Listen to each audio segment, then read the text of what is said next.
Hey friends, welcome back to my channel. In this video, we are talking all about carrier oils. Before we get started with the video though, I finally found the perfect clean gel nail polish brand and I have to share it with you guys. It's Nail Reserve. They seriously have everything I've been looking for. Vegan, 21 free. That means they do not use the 21 most common bad ingredients in nail polish. Cruelty free, so I feel good not knowing I'm putting anything harmful onto my nails. What's even better, I can get a salon quality gel manicure right at home, which is such a game changer.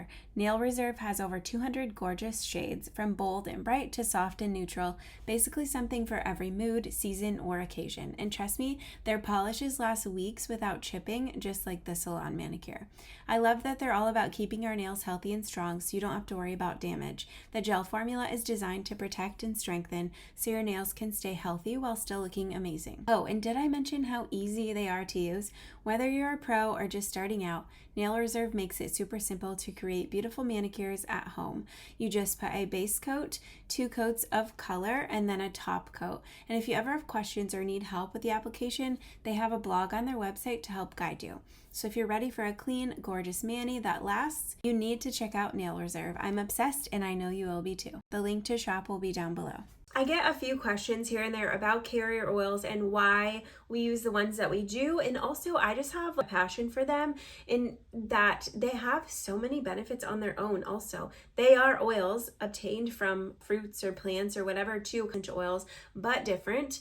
So they have a lot of plant benefits as well, and so that's why it's exciting to me, at least, just because I love plants and how they help us. But there are so many different carrier oils. I'm just going over 10 today. These are the ones that you're going to hear about the most. But there's so many for different skin types and just for different skin issues that you might be dealing with, and different skin or essential oil DIYs too. So some are better than others for different things. A very universal one that we're starting with, number 1, is fractionated coconut oil. This is probably the most popular one. It's the one I see all the time. It's affordable. It can be used for so many things. It's for all skin types. It's lightweight. It's good for a lot of different DIYs. But it stays liquid at room temperature. It's odorless.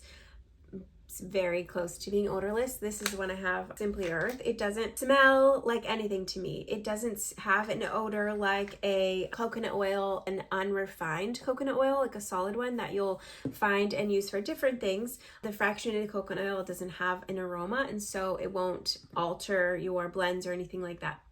Number 2 is sweet almond oil, and I don't have all of these on hand, but for the ones that I do, I'll share. This one's Plant Therapy Sweet Almond Oil, and also similar to essential oils, when you're purchasing from this, they should have the Latin or botanical name, so Prunus amygdalis dulcis, and we all know that I can't pronounce those.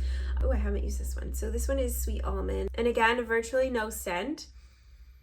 I feel like it's lightly a 1%. You can smell it, but this one's a thicker essential or carrier oil, so it's good for dry, sensitive, and mature skin. It's good for facial oils, depending on your skin type, and body DIYs like scrubs and oils and things like that. It's rich in vitamins A and E. It is lightweight still, but a little bit heavier than coconut oil. And like I said, good for like DIY scrubs and things like that. Body oils, massage oil. Number 3 is a jojoba oil. This one is golden jojoba. Oh my goodness. Jojoba from Plant Therapy. I haven't used this one either. I have so much jojoba, almond, and coconut oil. This one really has no aroma. It's actually a liquid wax, which makes it highly stable and resistant to rancidity. So with these, they have shelf lives and they will go bad just over time. And it should say on your bottle. You can always look it up too. Maybe I'm trying to see if these ones have it. Jojoba oil is great for most essential oil DIYs as well. It's good for oily, acne prone, or combination skin. And this is the general guideline. If you are seeing that you're breaking out or having a reaction to any of these, just stop using them. In general, these are just the guidelines.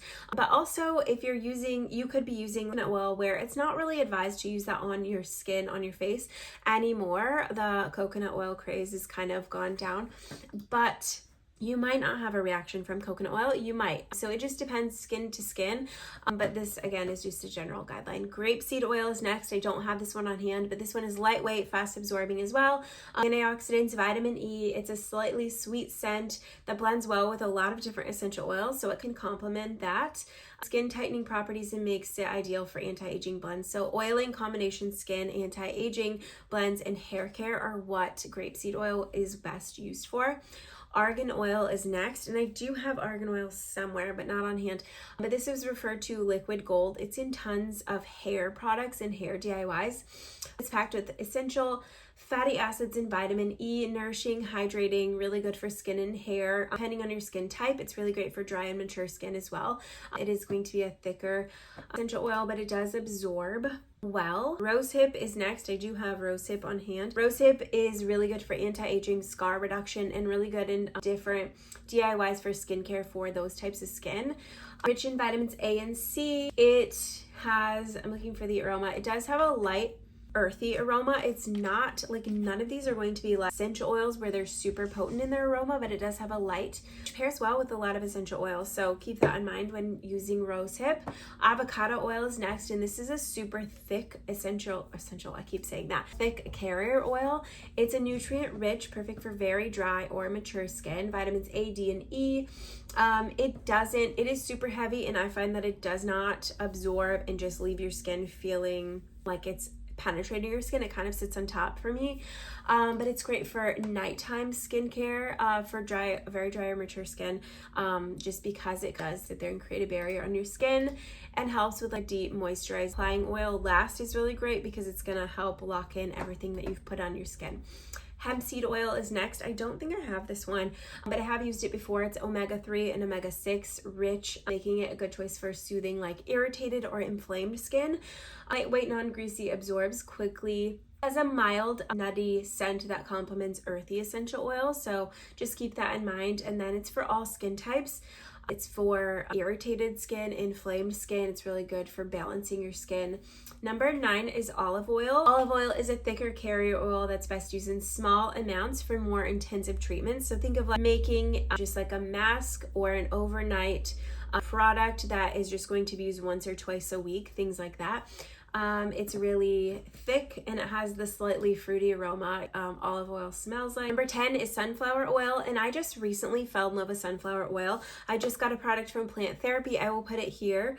It is a vanilla body oil, and it's sunflower oil and vanilla, and sunflower is very light. It absorbs into your skin and just gives you a healthy glow look to your skin. It's rich in vitamin E, great for all skin types, neutral scent, so won't interfere with making DIYs or using it as a carrier. And it is skin soothing but gentle enough for sensitive skin, all skin types, and it's good for daily use. So I really love sunflower. If I had to rank these just like currently of which ones are my favorite, jojoba is always my favorite for skincare products, and then just recently sunflower oil is my new probably favorite. I use coconut oil so much in like rollers and different things, but it's kind of like I'm kind of tired of it kind of thing, but it is really affordable if you're using it a lot in different products. So I hope this was helpful. There are tons more as well for different types of skin irritations and skin types, but these are just the 10 most common. Let me know what you think. Thank you guys so much for watching. The links to shop all of these will be down in the description, and I also have a blog post. If you want to read up a little bit more on each of these, it will be linked down below as well. Thanks for watching and have a good day. Bye.